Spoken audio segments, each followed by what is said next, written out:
Look at a schoolyard, a subway car, a stadium crowd in afternoon light. Nothing dramatic happens. People stand there. They laugh, they sweat, they check their phones. And yet, on their faces and arms, an old map is still visible. One species, one body plan. One bloodline that runs back through the same ancient human story. Not different creatures, not separate humankinds, not the clean boxes that empires later tried to sell as truth. And the strange thing is, one of the smallest things people notice first became one of the most dangerous things people ever misunderstood. Skin, for centuries, people looked at color and built stories around it. Then laws, then borders, then hierarchies, then hatred. They treated shade like a verdict, like proof, like a mark stamped into the body by destiny. But the older story is colder than that, simpler, more physical. It does not begin in a palace. It does not begin in a census. It does not begin with the word race. It begins with sunlight, because long before flags, nations, passports, and the names people now argue over, human skin was dealing with a predator in the sky. Ultraviolet light, invisible, constant, necessary, dangerous. Too much of it could cut into the body's future, damage cells, break down folate, a vitamin tied to fertility and healthy development. Too little of it, and the body struggled to make vitamin D, needed for bones, immunity, and survival. Look at the pattern. This was not decoration. This was pressure, a silent pressure over thousands of generations. Near the equator, darker pigment acted like a shield under a brutal sun. Farther from that sun, lighter skin allowed more weak light in. Not better, not worse, a trade, a bargain written by latitude, weather, migration, and time. Anthropologists see the trail in ancient remains, DNA, and the geography of sunlight itself. The evidence does not point to separate origins. It points to one moving species, adjusting, surviving, paying different prices in different skies. This is why the real question is not only why humans became different colors. The sharper question is this: if skin color was an adaptation to sunlight, how did so many people get taught to hate each other for it? Look at the pattern. Today, a child can ask a simple question in a comment section. Why do people from different regions have different skin tones, face shapes, hair, eyes, freckles? It sounds innocent, almost too ordinary. A classroom question, a dinner table question. Nothing dramatic happens. And the strange thing is, that ordinary question reaches back into one of the most dangerous bargains the human body ever made. For most mammals, skin is not standing alone under the sun. Fur stands in front of it. Fur is shade. Fur is cover. Fur is the first wall between the body and the sky. But early humans stepped out from behind that wall. Not all at once. Not in a clean, heroic moment. Over deep time, the body became less covered, more exposed, more vulnerable, because heat was hunting them. A fur-covered animal running under open sunlight pays a price fast. The body becomes a sealed room. Heat builds,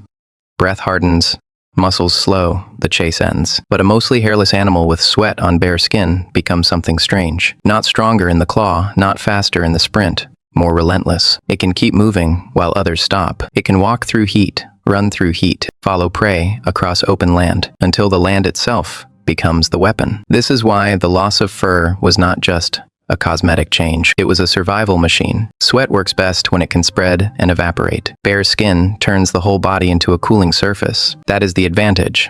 That is the door that opened. But every door has teeth. Once the fur was gone, sunlight no longer landed on a coat. It landed on living tissue. Near the equator, the sun is not decoration. It is pressure. It carries ultraviolet radiation. And ultraviolet light does not care about identity, tribe, beauty, or future arguments. It burns. It cuts into DNA. It breaks delicate chemistry inside the body. One target matters deeply: folate. Folate is a B vitamin, quiet, unseen, not dramatic. But it helps build cells. It helps repair DNA. It supports sperm production. It supports the earliest stages of pregnancy, when a new life is only beginning to assemble itself. If too much UV destroys too much folate, reproduction becomes harder, and evolution is not sentimental about potential. A body can be clever, it can be strong, it can run for hours. It can survive storms and hunger and predators. But if it cannot leave descendants, the line thins. The advantage dies with it. This is the cold part. Skin color did not begin as a social category. It began as a biological negotiation with sunlight. Darker pigmentation near intense UV was not an ornament. It was a shield. Melanin absorbed and scattered radiation before it could do as much damage. Not perfect, not magical, but enough to matter. generation after generation. The evidence is not just a story told backward. It sits in physiology, in geography, in the map of UV intensity, in the distribution of human pigmentation, before modern migration blurred the old patterns.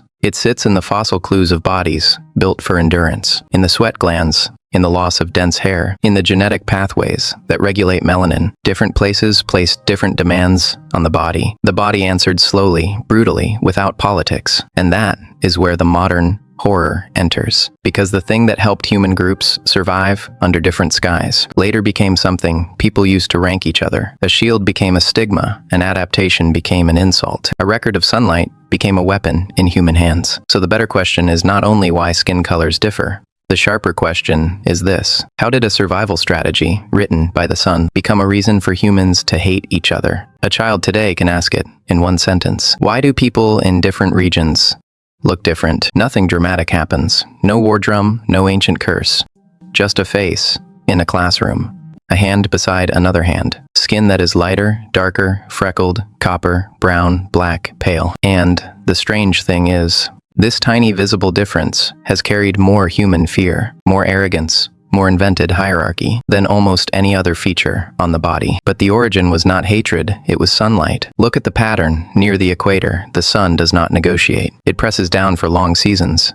It floods the skin with ultraviolet radiation. For early humans living under that light, the body needed protection, not decoration. Folate, a crucial nutrient for cell division, fertility, and healthy fetal development, could be damaged by strong UV exposure. A body that lost too much of it paid a price, not in poetry, in survival, in birth, in whether the next generation arrived safely. So, natural selection favored melanin. Melanin is often described as pigment, as if it were only paint on the surface. It is not. It is a shield built into living tissue. It absorbs and scatters ultraviolet radiation before that radiation can cut too deep. The darker form, eumelanin, is especially good at this job. More eumelanin meant more defense under fierce sunlight. Less damage, better protection, a better chance for bodies to keep functioning under a sky that hunted them every day. This is why populations with deep ancestry near the equator often developed darker skin. Not because they were a separate kind of human, not because color marked value, not because history divided people into higher and lower bodies,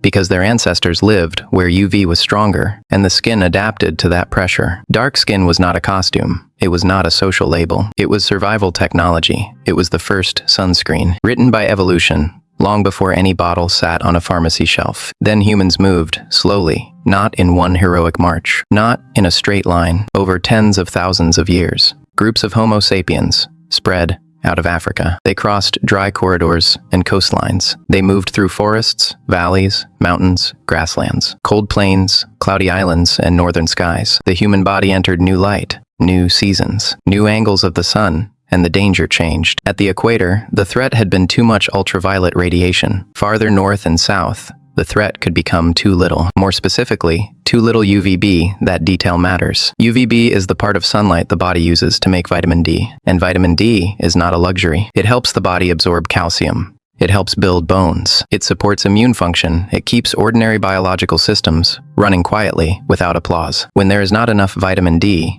children can develop rickets. Bones can soften. Legs can bend. Growth can suffer. The body starts paying a debt it never agreed to carry. So in low UV environments, the old protection could become a new problem. Heavily melanated skin, still protected against sunlight. But under weak northern light, it could also block too much UVB. The shield that once saved life near the equator could make vitamin D harder to produce. Under cloudy skies and long winters. This is the counterintuitive part. Evolution did not choose one perfect human skin color. It balanced competing dangers. Too much UV could damage folate and tissue. Too little UVB could threaten vitamin D and bone development. Skin color became a moving compromise between two silent pressures. One pressure burned, the other starved. Neither had a flag, neither had a language, but both shaped bodies. Scientists did not guess this from appearance alone. The pattern is backed by global UV maps, anthropology, genetics, and skeletal evidence. When researchers compare ancestral regions with ultraviolet intensity, skin pigmentation follows the sunlight with striking consistency. Darker pigmentation clusters where UV radiation is strongest. Lighter pigmentation appears more often, where UVB is weaker, for long parts of the year. Ancient DNA also shows that pigmentation genes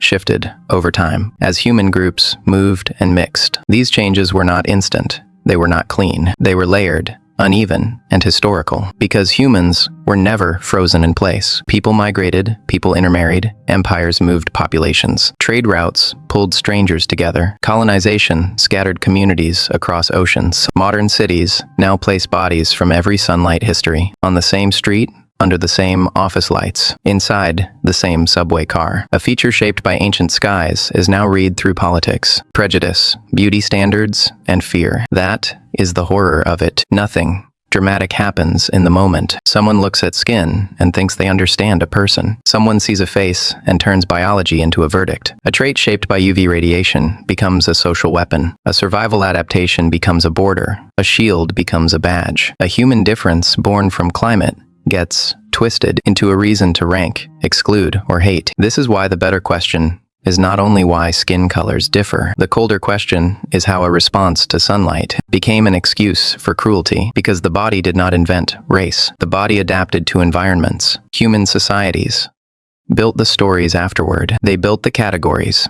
They built the ladders. They built the locked doors. And then they pretended those inventions had always been written into the skin. Look at the pattern again. The skin was solving a problem. Protect folate where the sun was fierce. Produce vitamin D where the sun was weak. Balance danger against danger. That is the ancient mechanism. That is the long thread connecting a child's simple question today to migrations that began tens of thousands of years ago. So the next time someone says skin color is just about identity, or just about appearance, or just about race, ask the sharper question. If sunlight wrote part of this story, why did humans insist on turning it into a hierarchy? Today, this can look like a small thing. A child with pale skin burns in summer. A darker-skinned person in a northern city is told to take vitamin D. Nothing dramatic happens.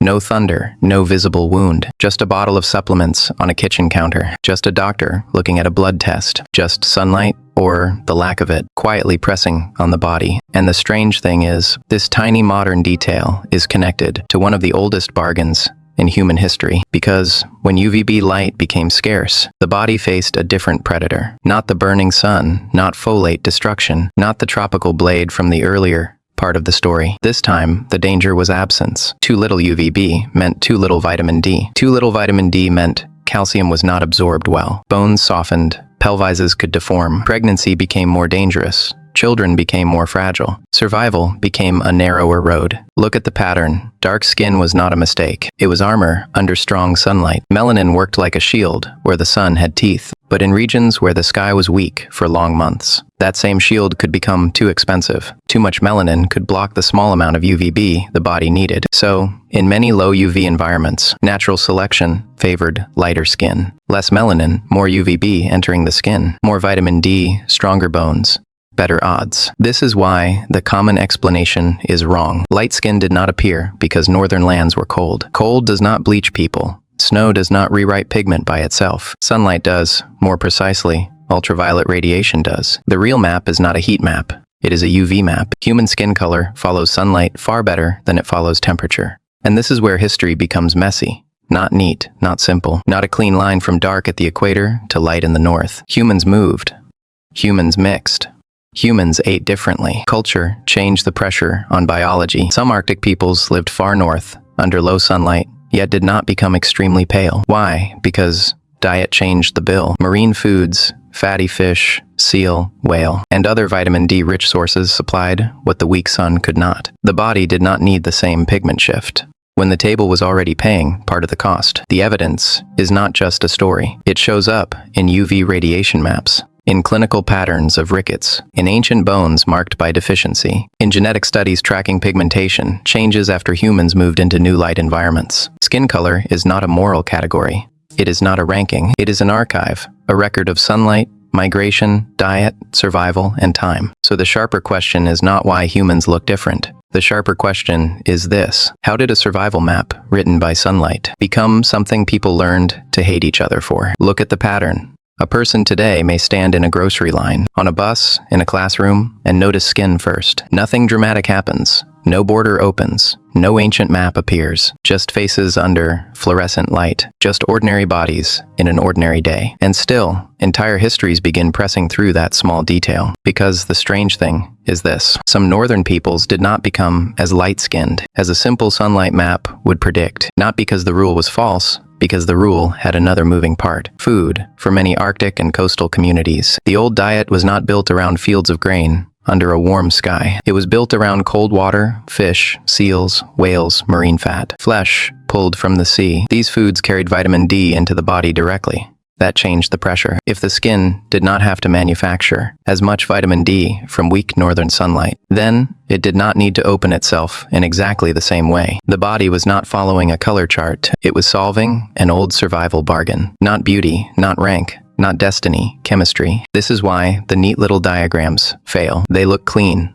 They look final. Dark here, light there, a tidy ladder across the planet. But the past was never tidy. Sunlight mattered, diet mattered, migration mattered, ice mattered, coastlines mattered, chance mattered. People moved, mixed, adapted, left descendants, moved again. The human body did not sit still long enough to become a museum label. And the colder data is almost more dangerous than the dramatic version, because it removes the myth. Skin color does change across geography, but it changes slowly. It fades, it deepens, it bends around deserts, mountains, seas, and food systems. It does not snap into sealed compartments. There is no cliff where one kind of human ends and another begins. If someone had walked north from Central Africa thousands of years ago, step by step, generation by generation, they would not have crossed a magic line. No gate, no sudden transformation, no moment where the bones of humanity changed their name. They would have seen gradual shifts. More of one feature here, less of another there. Bodies shaped by ultraviolet light, by folate protection, by vitamin D needs, by what people ate, by whom they married, by where children survived. Human variation is real.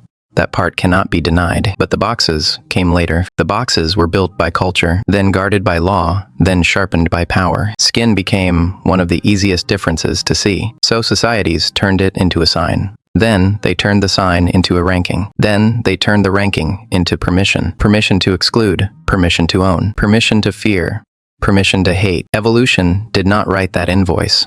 Evolution did not draw the cast line. It did not invent purity. It did not declare one face above another. It was answering a narrow, ancient problem inside living tissue. How much sunlight should the skin block to protect folate? And how much should it let through to make vitamin D? That is all. The horror is not that humans look different. The horror is how much meaning was nailed onto those differences afterward. A pigment pattern became a passport. A shade became a sentence. A survival adaptation became a social weapon with teeth. And this is why the better question is not only why people from different regions have different skin, faces, eyes, or hair. The sharper question is how a set of ordinary biological adjustments became a reason for human beings to turn on each other. So, here is the question worth arguing over. If the science points to gradual adaptation instead of fixed human boxes, why do so many people still defend the boxes harder than the truth? A child sits by a window today, and someone notices the color of their skin. Before they notice the light falling on it, nothing dramatic happens. No thunder, no law carved into stone, no ancient king declaring a boundary, just a glance. And the strange thing is, that small glance is attached to one of the oldest survival calculations in the human body, because skin color was never born as a flag. Not at first, not as an identity card, not as a reason to rank one body above another. It began as pressure, sun pressure, a silent force pressing on human skin for thousands and thousands of years. Too much ultraviolet light, and the body needs more melanin, more shielding, more darkness in the skin. Like a guard at the gate. Too little ultraviolet light and too much melanin can become its own danger, because the body still has to let enough sunlight in to make vitamin D. That is the trap. The sun is not gentle. It gives and it takes. It feeds the body and it bites it. If ultraviolet radiation cuts too deep, it can damage folate. It can harm DNA. It can reach into the machinery of life with quiet teeth. But if sunlight is blocked too completely in a weak UV environment, the body struggles to produce enough vitamin D, and bones, immunity, and development can pay the price. So human skin became a moving bargain. Not beauty, not status, not destiny. A bargain. Protection on one side, production on the other. Block the sun enough to survive. Let the sun in enough to survive. Melanin was the dial. Turn it up under brutal skies. Turn it down where the light arrives weaker, colder, thinner. Look at the pattern. The first Homo sapiens evolved in Africa. under strong ultraviolet radiation. So compared with many people alive today, they were almost certainly dark-skinned. That is not a slogan. That is the most likely biological starting point for our species. But even this has to be handled carefully. They were not black in the modern social sense. They were not walking around inside the categories people fight over now. They were ancient humans living under ancient sunlight, with bodies shaped by heat, distance, hunger, birth, death, and radiation. The biology came first. The labels came much later, and this is where the story becomes stranger. Lighter skin did not appear only once. It did not come from one single switch, being flipped in one chosen population. In Europe, lighter skin emerged through certain genetic changes. In parts of East Asia, lighter skin also emerged, but not through exactly the same genetic path. Evolution found similar answers with different tools. That is the part people miss. There was no single moment when humans became white. No single moment when humans became black. Those words are modern containers placed over a much older, slower, messier process. A process that moved across continents, climates, migrations, diets, winters, summers, coastlines, mountains, and generations. The evidence does not come from vibes. It comes from genetics, from ancient DNA, from the distribution of pigment-related variants in living populations, from skeletal remains, migration maps, and the chemistry of sunlight itself. The archive is not only written on paper, it is written in bone, in genomes, in the angle of the sun over a latitude, in the way a body tries not to lose folate, and also not to starve itself of vitamin D. This is why the modern argument feels so strange. People can hate each other over skin, while the deeper record says something colder and older. Skin was adapting to geography, to ultraviolet radiation, to survival under different skies. No crown was hidden in pale skin. No curse was hidden in dark skin. There was only the body negotiating with the sun, and the horror is how ordinary the misunderstanding became. A feature shaped by environment was turned into a social weapon. A biological dial became a border. A survival adjustment became a story of superiority. The ancient compromise was dragged into modern conflict, dressed in new names, and made to bite. So the better question is not only why humans from different regions have different skin tones, face shapes, eye shapes, freckles, or hair textures. The sharper question is this: how did ordinary adaptations to place become reasons for people to fear, rank, or hate one another? And if skin color is not a ladder, but a map of ancient sunlight, what other obvious differences have we been taught to misunderstand? And this is where the old story turns dangerous, because nothing about skin color began as a ranking system. Not a ladder, not a verdict, not a mark of worth. It began as pressure, sunlight pressing on bodies, latitude pressing on bones. Hunger, pregnancy, disease, winter, heat. Different places asked different things from human skin, and human skin answered. That is the strange thing. No shade was the first perfect model. No shade was the failed copy. Dark skin was not a leftover from some primitive beginning. Light skin was not an upgrade. Brown skin was not an unfinished compromise. Each one was a survival record, a body making terms with the sky above it. Look at the pattern near the equator. Ultraviolet light came hard. It did not arrive politely, it entered like teeth. Too much of it could damage folate, and folate mattered for reproduction, for fetal development, for the quiet continuity of a bloodline. More melanin helped block that attack. It was not decoration, it was protection. Farther north, the threat changed shape. The sun weakened, the angle dropped, winter stretched out. Too little ultraviolet light made it harder for the body to produce vitamin D, and vitamin D mattered for bones.